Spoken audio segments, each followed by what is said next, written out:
자, 반갑습니다. 배종찬 교수의 맛있는 돈 이야기 배종찬입니다. 자, 여러분 반갑습니다. GTX 폭탄이 터질 것 같은데요. 먼저 GTX 참 좋아요. 그렇죠? 그렇지 않습니까? 수도권을 놓고 볼 때 이처럼 구석구석 GTX 노선을 만들겠다. 참 좋은 것 같아요.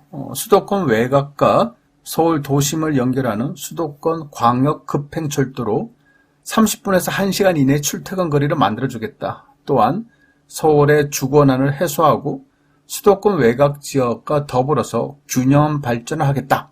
참 좋아요. 참 좋은 것 같아요. 그런데 현재로서 그 결과를 놓고 보면 수도권 외곽과 서울 도심 연결한다. 어떻게 보면 정치적 선심 공약이라고 봐야 되겠죠. 선거 이슈가 되는 그런 공약인 것 같아요. 또한 30분에서 1시간 이내 출퇴근 거리를 해주겠다. 언제 그렇게 될까요? 그렇지 않습니까? 언제 될까요? 그리고 서울 주거난 해소에 도움이 될 것이다. 서울 주거난이 더 심각해졌죠. 그리고 수도권 외곽까지 균형 발전을 일으키겠다. 그런데 수도권 외곽 지역까지 아파트 가격을 급등시켜 수도권 집값 올리기, 균형 발전에 이바지한 것 같아요. 여기서 더 가관인 것은 기존의 GTX A, B, C 노선에 이제는 GTX D, E, F 노선까지 만들겠다고 하니 더 나아가 기존 노선에요. 신규역을 위에서 더 위로, 아래에서 더 아래로 만들겠다. 그리고 옆에서 더 옆으로 더 늘려서 만들겠다. 그래요. 이건 이게 무슨 고무줄도 아니고 위에서 아래로 늘리고 좌에서 우측으로 쭉쭉 늘리고 이렇게 다 늘리겠다는 거 아닙니까? 계속 추가역을 만들겠다고 하니 난리라고 봐야 되겠죠.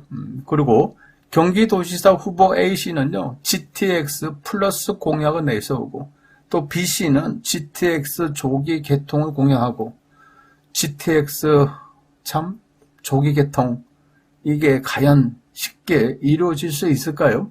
여기에 강원도지사 후보들 또한 GTX 라인을 원주, 춘천까지 연장하겠다. GTX역을 춘천까지 연장 공약을 하겠다. 이렇게 앞다퉈서 이렇게 발표들을 하고 있다는 거예요. 그런데 이러한 부분이 실제적으로 그렇게 말처럼 쉽게 이루어질 수 있을까요? 여러분 한 번쯤 생각을 한번 해보자는 거죠. 자, 그렇다면 제가 이렇게 생각하는 이유는요. GTX 역사를 먼저 살펴보죠. 간단하게 살펴보면 2010년도 지방선거 그 당시 김문수 후보 A 후보가 공약을 제시했죠. GTX 만들겠다. 그런데 어느 정도 좀 타당성 있고 좀 좋은 공약 같아요. 그러다 보니까 2011년 국가철도망 구축 계획에 GTX A 노선, B 노선, C 노선을 반영된 거지 않습니까? 그리고 11년이 지난 오늘 GTX A 노선은 26%대의 공정을 이루고 있고요. 나머지 GTX B 노선, GTX C 노선은 11년이 지난 지금까지도 착공조차도 못하고 있다는 거예요, 여러분. 이러한 실정인데 GTX역을 더 늘리고 노선까지 더 늘리겠다? 그래요. 한마디로 말씀드려서 어느 세월에 될까요? 그렇잖아요. 실제적으로 언제 될지도 모르는 아주 긴 시간이 필요한 국토개발이다. 또한 천문학적인 돈이 들어가는 그러한 국토개발 사업이다라고 봐야 되겠죠. 그런데 부동산 시장에서는요. 오로지 하나죠. GTX 개발 예정이다. 우리 지역 확정됐다. 그러니 아파트 가격 올리자. 앞으로 15년 뒤, 20년 뒤, 30년 뒤에 지어질지 안 지어질지도 모르는 건데 벌써부터 GTX 라인이다. 우리가 E다. 우리가 D다. 우리가 F다. 그리고 집값을 올려대기 시작한다는 거 아닙니까? 여기에다가 GTX 개발 예정으로 또한 얼마나 많은 역세권의 오피스텔 홍보, 또한 역세권 도시형 생활주택 홍보, 또한 지식정보산업센터 등등 얼마나 또 상가들을 또 분양하려고 또 난리를 또 지기겠습니까? 앞이 훤하다는 거죠. 그리고 GTX 라인으로 인해서 오히려 상업용 부동산, 그렇죠? 월세 받는 부동산, 이런 이슈를 해가지고 또 얼마나 많은 사람들이 또 고통 속에 빠져야 되는지 앞이 훤하다라고 말씀을 드릴 수 있다는 겁니다. 그렇지가 않나요? 결국 수도권 광역급행철도가 집값을 올리는 광역급행철도로 변질된 것 같아요. 또한 언제 착공할지도 언제 완공될지도 모르는 앞으로 수십 년 뒤의 이야기를 가지고 집값에 거품만 잔뜩 낀 그러한 형국이 되고 말았다는 겁니다. 특히 인천의 강남인 송도에서는 재작년과 작년 GTX로 얼마나 많이 또 올랐습니까? 송도 아파트들.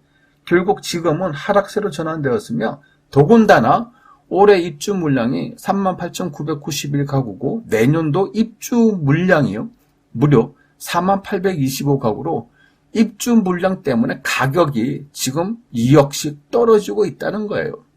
따라서 어떻게 보면 GTX의 약발이 서서히 없어지고 있다라고 말씀드릴 수 있을 것 같고요. 지난 1년 동안 수도권 광역급행철도 GTX C 노선 정차 호재로 들썩였던 경기도 의왕시와 안양시 동안구 일대 아파트 단지 매매 가격이 최근 하락세로 전환되었다는 겁니다. 이것 또한 GTX 노선에 대한 거품이 꺼지고 있다고 봐야 되겠죠. 그리고 GTX A 노선의 핵심인 동탄역 역세권 아파트들 또한 가격이 3억씩 뚝뚝 떨어지고 있다는 거예요. GTX A 노선 같은 경우에는 빠르면 2024년, 늦으면 2025년, 2025년 또는 2026년 정도에 개통 예정이지 않습니까? 이러함에도 불구하고요. 아파트 가격이 떨어진다는 사실. 여러분, 눈여겨보셔야 된다는 거죠.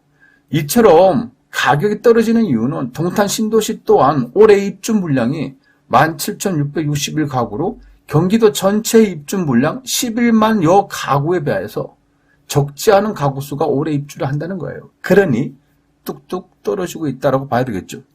결국 GTX 역세권이란 이러한 입지도 주택 공급 앞에서는 장사가 없다.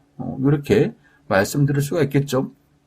따라서 GTX A 노선이 이러하고 GTX C 노선이 이러한데 아직 정확한 개발 계획조차도 수립되지 아니한 상태에서 GTX D, E, F 노선까지 집값이 오른다.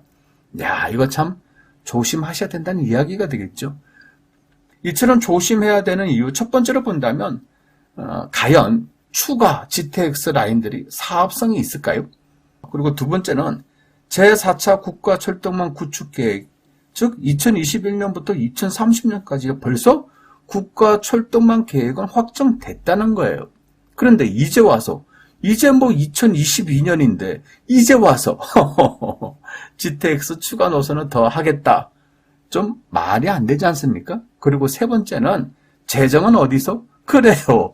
이 많은 GTX 역을 만들기 위해서 노선을 만들기 위해서 재정은 어디서 구해야 되나요? GTX A 노선도 상계 신도시와 맞물려서 추진이 그나마 빨리 되어서 지금 11년이 지난 후 공정이 20%대인데 나머지는 어떻게 지을 수 있을까요? 이러한 의미로 볼 때 6.1 지방선거 GTX 공약, 이러한 공약은 진짜 비어있는 약속이 될 가능성이 많아 보인다는 이야기가 되겠죠. 따라서 지금 경기도 수도권 일대가 대부분의 지역이 GTX 공약으로 들떠있는 분위기 아닙니까? 그런데 실상은 이룰 수 없는 꿈이 될 수도 있고 설령 그 꿈이 이루어진다 하더라도 앞으로 15년이 걸릴지 20년이 걸릴지 30년이 걸릴지 아무도 모른다는 거예요. 또한 수십 년 뒤에 착공할 시기에 생긴 프리미엄까지 현재 아파트 가격들이 다 올라갔지 않습니까? 그러니 이런 상태이기 때문에 지금 GTX 공약을 가지고 어디를 산다는 것은 더더욱 조심하셔야 된다는 얘기예요. 이상까지 배동찬 교수의 맛있는 도움 이야기였습니다. 감사합니다.